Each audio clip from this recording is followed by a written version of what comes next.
Looks like we're live. Excellent. You know what I should have done before I started this stream? I should have gone to the bathroom. I kind of need to go. So I am really stupid thing to do, but I'm going to turn off the camera and the audio, and I will be right back. Sorry about that.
Alrighty, I'm back.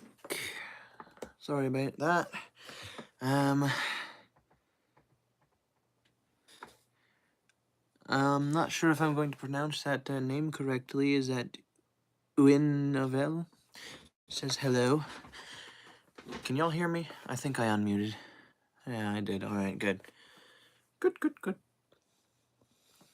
I am doing well. Are you doing well? I am going to be reading again.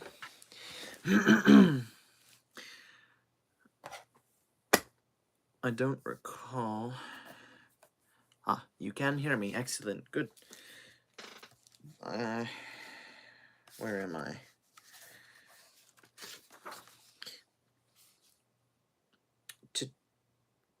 Oh.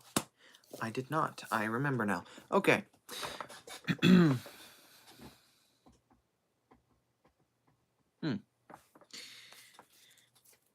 Alrighty. Well, so I'm going to be reading in Leviticus again, just 3 chapters this time, because I am caught up for today in that, but then I'll go back to, I'm actually going to go to Judges after I'm done with Leviticus, because I read Genesis while I had downtime at work. Give all those books back? Where? How am I going to do that? I bought all those. And I use them too. Alrighty. So starting in Leviticus chapter 19, and I'm going to read 3 chapters and then go back to Judges. So let's go ahead and get started. But if y'all have any questions, feel free to ask, and I'll look up in between chapters and try to answer anything you might have. Alright. So, chapter 19. Then Yahweh spoke to Moses, saying, Speak to all the congregation of the sons of Israel, and say to them, You shall be holy, for I, Yahweh your God, am holy. Every one of you shall fear his mother and his father, and you shall keep my Sabbaths. I am Yahweh your God. Do not turn to idols, excuse me, or make for yourselves molten gods. I am Yahweh your God. Now, when you offer a sacrifice of peace offerings to Yahweh, you shall offer it so that you may be accepted. It shall be eaten the same day you offer it, and the next day. But what remains until the third day shall be burned with fire. So if it is eaten at all on the third day, it is an offense, it will not be accepted. And everyone who eats it will bear his iniquity, for he has profaned the holy thing of Yahweh, and that person shall be cut off from his people. Now, when you reap the harvest of your land, you shall not reap to the very corners of your field, nor shall you gather the gleanings of your harvest, nor shall you glean your vineyard, nor shall you gather the fallen fruit of your vineyard. You shall leave them for the afflicted and for the sojourner. I am Yahweh your God. You shall not steal, nor deal falsely, nor lie to one another. And you shall not swear falsely by my name so as to profane the name of your God. I am Yahweh. You shall not oppress your neighbor nor rob him. The wages of a hired man, excuse me, shall not remain with you overnight until morning. You shall not curse a deaf man, nor place a stumbling block before the blind, but you shall fear your God. I am Yahweh.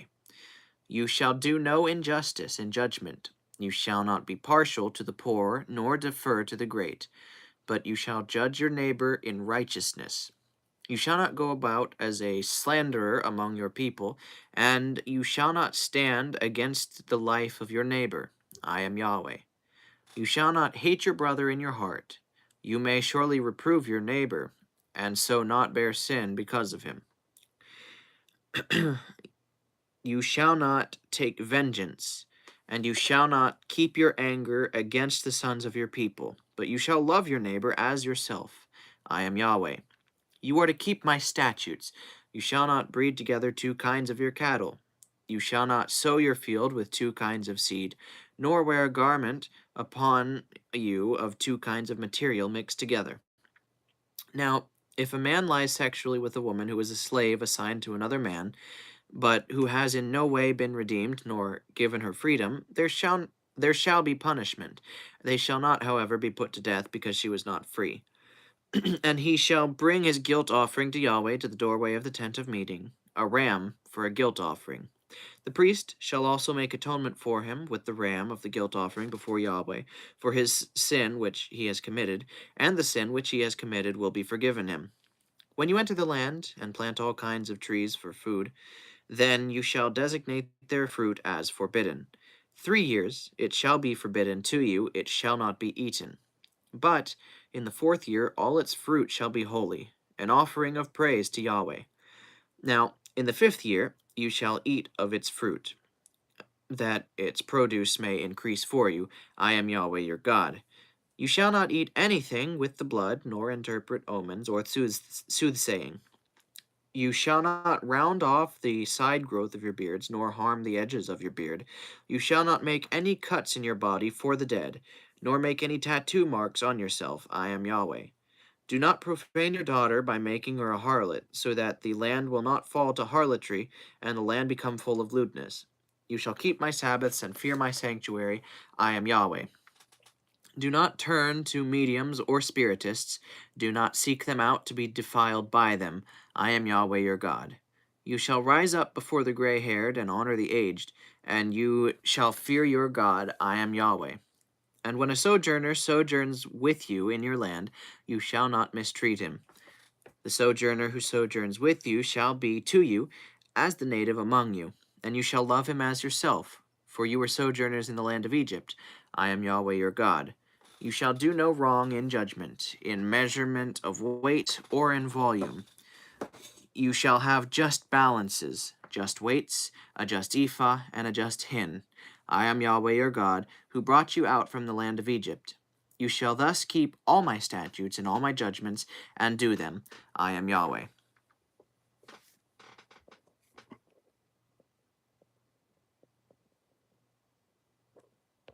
Let's see.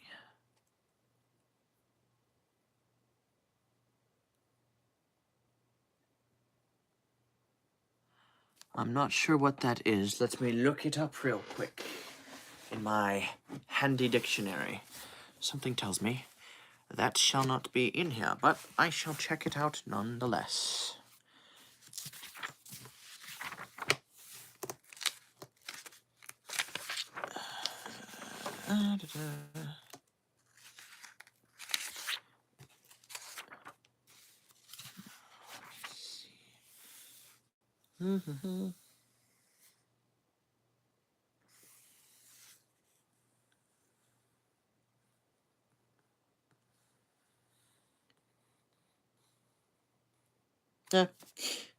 Just as I thought.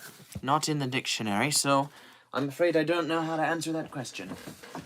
I cannot look it up on the internet because I'm using my phone to stream, and I have no other access to the internet, so... Alrighty. Well, I, will continue then with Leviticus 20.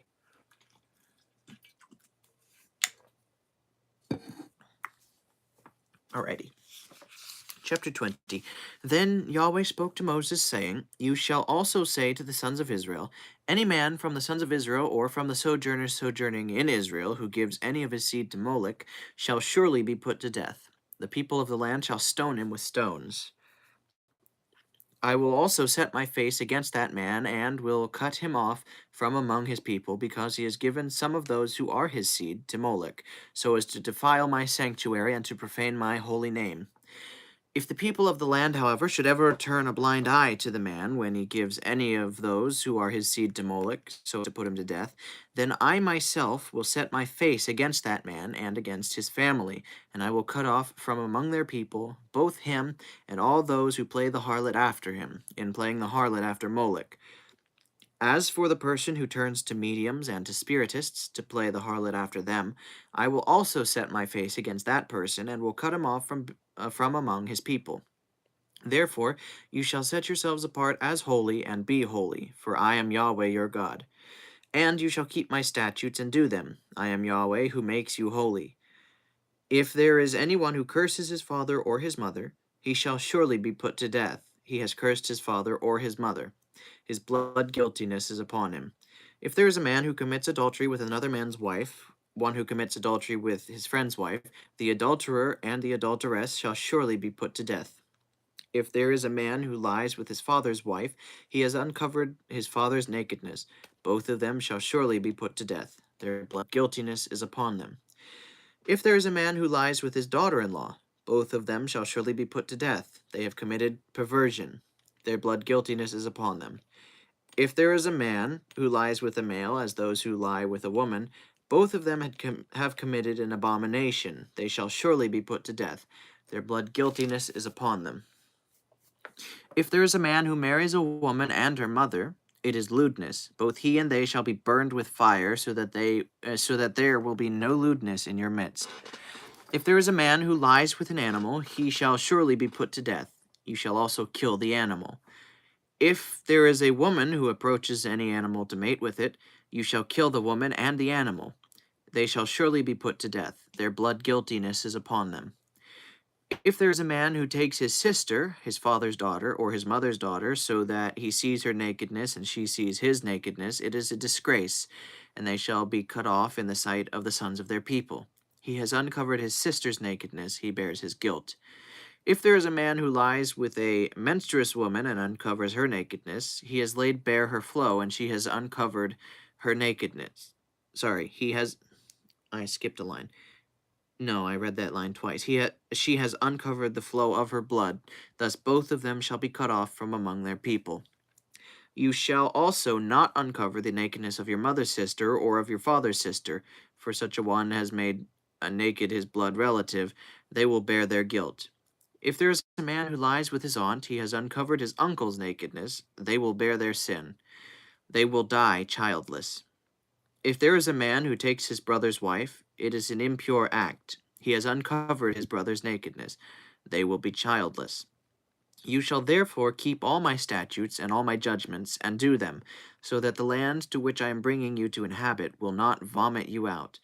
Moreover, you shall not walk in the statutes of the nation which I cast out before you, for they did all these things, and therefore I have loathed them. Hence I have said to you, you yourselves shall possess their land, and I myself will give it to you to possess it, a land flowing with milk and honey. I am Yahweh your God, who has separated you from the peoples. You are therefore to separate between the clean animal and the unclean, between the unclean bird and the clean, and you shall not make yourselves detestable by animal or by bird or by anything that creeps on the ground, which I have separated for you as unclean. Thus you shall be holy to me, for I, Yahweh, am holy, and I have separated you from the peoples to be mine. Now a man or a woman who is a medium or a spiritist shall surely be put to death. They shall be stoned with stones. Their blood guiltiness is upon them. Chapter 21. Then Yahweh said to Moses, Speak to the priests, the sons of Aaron, and say to them, No one shall defile himself for a dead person among his people, except for his blood relatives who are nearest to him, his mother and his father and his son, and his daughter and his brother, also for his virgin sister who is near to him, because she has no husband. For her he may defile himself. He shall not defile himself as a relative by marriage among his people, and so profane himself. They shall not make any baldness on their heads, nor shave off the edges of their beards, nor make any cuts in their flesh. They shall be holy to their God, and not profane the name of their God, for they bring near the offerings to Yahweh by fire, the food of their God. So they shall be holy. They shall not take a woman who is profaned by harlotry, nor shall they take a woman divorced from her husband, for he is holy to his God. Therefore you shall set him apart as holy, for he brings near the food of your God. He shall be holy to you, for I, Yahweh, who makes you holy, am holy. Also, the daughter of any priest, if she profanes herself by harlotry, she profanes her father. She shall be burned with fire. And the priest, who is the highest among his brothers, on whose head the anointing oil has been poured, and who has been ordained to wear the garments, shall not uncover his head, nor tear his clothes. Nor shall he approach any dead person, nor defile himself, even for his father or his mother. Nor shall he go out of the sanctuary, nor profane the sanctuary of his God, for the dedication of the anointing oil of his God is on him. I am Yahweh. And he shall take a wife in her virginity, a widow or a divorced woman, or one who is profaned by harlotry, these he may not take. But rather he shall take a virgin of his own people as a wife, so that he will not profane his seed among his people, for I am Yahweh who makes him holy. Then Yahweh spoke to Moses, saying, Speak to Aaron, saying, No man of your seed throughout the generations who has a defect shall come near to offer the food of his God. For no one who has a defect shall come near, a blind man, or a lame man, or he who has a disfigured face, or any deformed limb, or a man who has a broken foot, or broken hand, or a hunchback, or a dwarf, or one who has a defect in his eye, or eczema, or scabs, or crushed testicles. No man among the seed of Aaron the priest who has a defect shall approach to bring near the offerings to fire. May approach to bring near the offerings to Yahweh by fire, since he has a defect. He shall not approach to bring near the food of his God.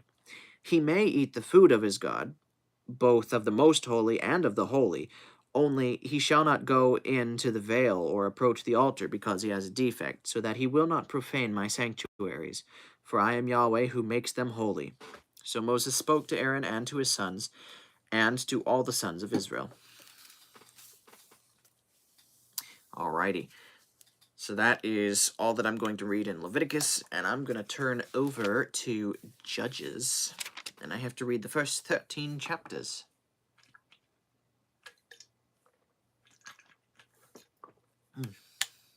And where is everybody? Everybody left. Understandable, those were not the most, pleasant chapters, talking about a lot of immorality and death. Let me see if I can start this right here. Question and answer. Let's see. How do I word this question? Tell me a verse to read, and I will read and discuss. There we go. There we go, and I shall set that up here again, as I normally do. Alright. So, I'm going to be reading in Judges in just a second. Before I do that, I'm going to do another thing where I advertise my book. I have a Bible reading schedule here, 366-day Bible reading schedule. This is something that I put on Amazon. You can just search my name here, and you'll be able to find it. It's good for a regular year and a leap year. And that's what I'm using right now, actually, although I am a bit behind. I will also advertise again my book that I published, A Novel of Nonsense. You can search my name, as I said, to find it on Amazon. I think both of these are under $12 each. I don't recall the exact pricing. And hopefully I can get another book published before too long. Alrighty. Well, with that out of the way, let me start now in the book of Judges. And I have to read 13 chapters, which I think is really close to half of the book. So that's gonna, yeah, that's more than half the book, actually. That's gonna take a while, but let's do it. Chapter 1. Now it happened after the death of Joshua that the sons of Israel asked of Yahweh, saying, Who shall go up first for us against the Canaanites to fight against them? And Yahweh said, Judah shall go up. Behold, I have given the land into his hand. Then Judah said to Simeon his brother, Come up with me into the territory allotted me, that we may fight against the Canaanites, and I in turn will go with you into the territory allotted you. So Simeon went with him. So Judah went up, and Yahweh gave the Canaanites and the Perizzites into their hands, and they struck down 10,000 men at Bezek. Then they found Adoni-Bezek in Bezek, and fought against him. And they struck down the Canaanites and the Perizzites. But Adoni-Bezek fled, and they pursued him, and seized him, and cut off his thumbs and big toes. And Adoni-Bezek said, 70 kings with their thumbs and their big toes cut off used to gather up scraps under my table, as I have done. As I have done, God has repaid me. So they brought him to Jerusalem, and he died there. Then the sons of Judah fought against Jerusalem and captured it, and struck it with the edge of the sword, and set the city on fire. And afterward the sons of Judah went down to fight against the Canaanites living in the hill country, and in the Negev, and in the Shephelah. So Judah went against the Canaanites, who lived in Hebron. Now the name of Hebron formerly was Kiriath Arba. And they struck Shishai, and Ahiman, and Talmai. Then from there he went against the inhabitants of Debir. Now the name of Debir formerly was Kiriath Sepher. And Caleb said, The one who strikes Kiriath Sepher and captures it, I will even give him my daughter Aksha as a wife. Then Othniel, the son of Kenaz, Caleb's younger brother, captured it. So he gave him his daughter Aksha as a wife. Now it happened that when she came to him, she enticed him to ask her father for the field. Then she alighted from her donkey, and Caleb said to her, What do you want? And she said to him, Give me a blessing, since you have given me the land of the Negev, so you shall give me also the springs of water. So Caleb gave her the upper springs and the lower springs. Now the sons of the Kenite, Moses his father-in-law, went up from the city of palms with the sons of Judah to the wilderness of Judah, which is in the south of Arad, and they went and lived with the people. Then Judah went with Simeon his brother, and they struck the Canaanites living in Zephath, and devoted it to destruction. I got something on my Bible there. There we go. So the name of the city was called Hormah. And Judah captured Gaza with its territory, and Ashkelon with its territory, and Ekron with its territory. Now Yahweh was with Judah, and they took possession of the hill country, but they could not dispossess the inhabitants of the valley because they had iron chariots.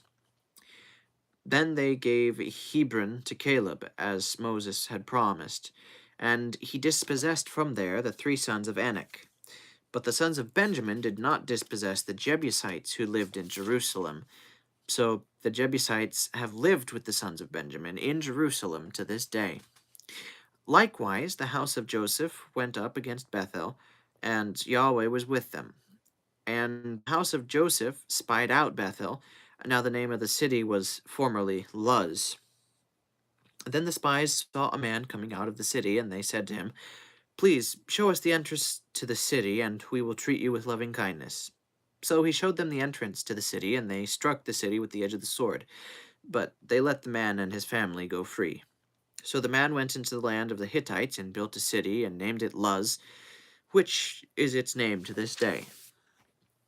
But Manasseh did not take possession at Beth Shean and its towns, or Taanach and its towns, or the inhabitants of Dor and its towns, or the inhabitants of Ibleam and its towns, or the inhabitants of Megiddo and its towns. So the Canaanites persisted to live in that land.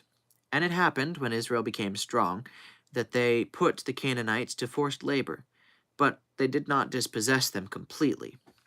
Also, Ephraim did not dispossess the Canaanites who were living in Gezer, so the Canaanites lived in Gezer among them.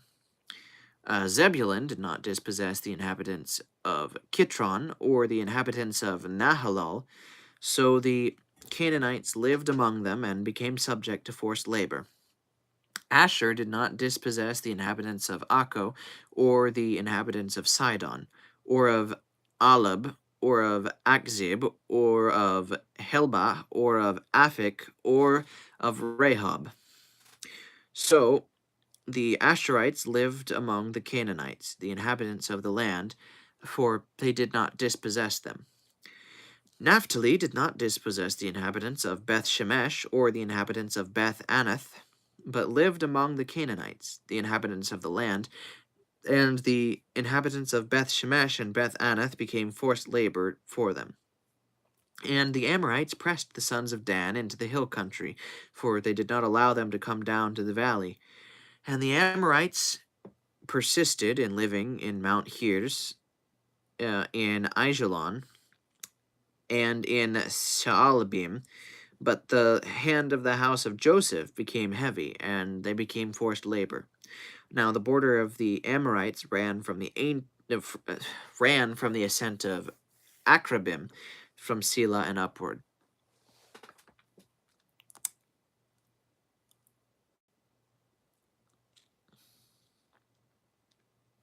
You know, the YouTube algorithm is kind of unfair.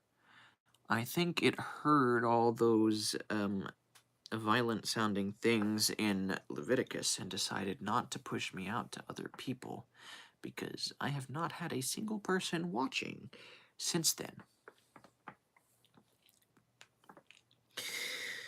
Chapter 2. Then the angel of Yahweh came up from Gilgal to Bochim, and he said, "I brought you up out of Egypt, and led you into the land which I have sworn to your fathers. And I said, I will never break my covenant with you. And as for you, you shall cut no covenant with the inhabitants of this land. You shall tear down their altars. But you have not listened to my voice. What is this you have done? Therefore I also said, I will not drive them out before you, but they will become as thorns in your sides, and their gods will become a snare to you." So it happened that when the angel of Yahweh spoke these words to all the sons of Israel, the people lifted up their voices and swept. Says wept. So they named that place Bochim, and there they sacrificed to Yahweh. You know what that sounds like? It sounds like Jesus Christ himself came down to proclaim to them, as if, he was a prophet. You know how, like, the prophets would go to a city and rebuke them? I think that's what God did. I think Jesus actually physically came and rebuked them. That's interesting. I never noticed that before. Then Joshua sent the people away, and the sons of the great work of Yahweh, which he had done for Israel. Joshua the son of Nun, the servant of the age of 110. And they buried him in the territory of his inheritance in Tyre, in the hill country of Ephraim, north of Mount Gash. And all that generation also were gathered to their fathers. And there arose another generation after them who did not know Yahweh, or even the work which he did for Israel. Then the sons of Israel did what was evil in the eyes of Yahweh, and served the Baals, and they forsook Yahweh, the God of their fathers, who had brought them out of the land of Egypt, and followed other gods from among the gods of the peoples who were around them, and bowed themselves down to them. Thus they provoked Yahweh to anger. So they forsook Yahweh, and served Baal and the Ashtaroth, and the anger of Yahweh burned against Israel, and he gave them into the hands of plunderers, who plundered them, and he sold them into the hands of their enemies around them, so that they could no longer stand before their enemies. Wherever they went, the hand of Yahweh was against them for evil, as Yahweh had spoken, and as Yahweh had sworn to them, so that they were severely distressed. Then Yahweh raised up judges who saved them from the hands of those who plundered them. Yet they did not listen to their judges either, for they played the harlot after other gods and bowed themselves down to them. They turned aside quickly from the way in which their fathers had walked in obeying the commandments of Yahweh. They did not do as their fathers. Now, when Yahweh had raised up judges for them, Yahweh was with the judge and saved them from the hand of their enemies all the days of the judge. For Yahweh was moved to pity by their groaning because of those who oppressed and suppressed them. But it happened, when the judge died, that they would turn back and act more corruptly than their fathers, in following other gods to serve them and bow down to them. They did not abandon their practices or their stubborn ways.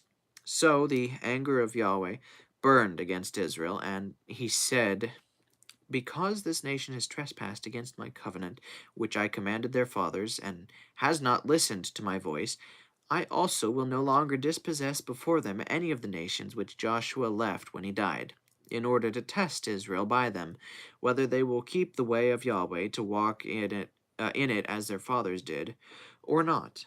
So Yahweh allowed those nations to rest, not dispossessing them quickly, and he did not give them into the hand of Joshua. I found a charger on the floor.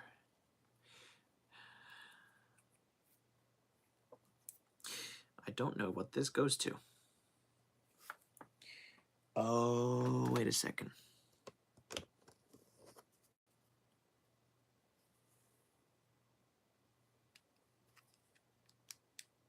I think it goes to this. Maybe. Huh, what do you know? It goes to my selfie stick button, which can come off. All right. I'll read chapter 3, and then we'll see what happens after that. Now these are the nations which Yahweh allowed to remain, to test Israel by them, that is, all who had not known any of the wars of Canaan. However, God tested them in order that the generations of the sons of Israel would know war, by learning war, especially those who had not known it formerly. These nations are the 5 lords of the Philistines, and all the Canaanites, and the Sidonians, and the Hivites who lived in Mount Lebanon, from Mount Baal Hermon as far as Lebo Hamath. And they were for testing Israel, to know if they would obey the commandments of Yahweh, which he had commanded their fathers by the hand of Moses. Now, the sons of Israel lived among the Canaanites, the Hittites, the Amorites, the Perizzites, the Hivites, and the Jebusites, and they took their daughters for themselves as wives, and gave their own daughters to their sons, and served their gods. Thus the sons of Israel did what was evil in the eyes of Yahweh, and forgot Yahweh their God, and served the Baals and the Ashtaroth. Then the anger of Yahweh burned against Israel, so that he sold them into the hands of Cushan-Rishathaim, king of Mesopotamia. And the sons of Israel served Cushan-Rishathaim 8 years. Then the sons of Israel cried to Yahweh, and Yahweh raised up a Savior for the sons of Israel to save them, Othniel the son of Kenaz, Caleb's younger brother. And the Spirit of Yahweh came upon him, and he judged Israel.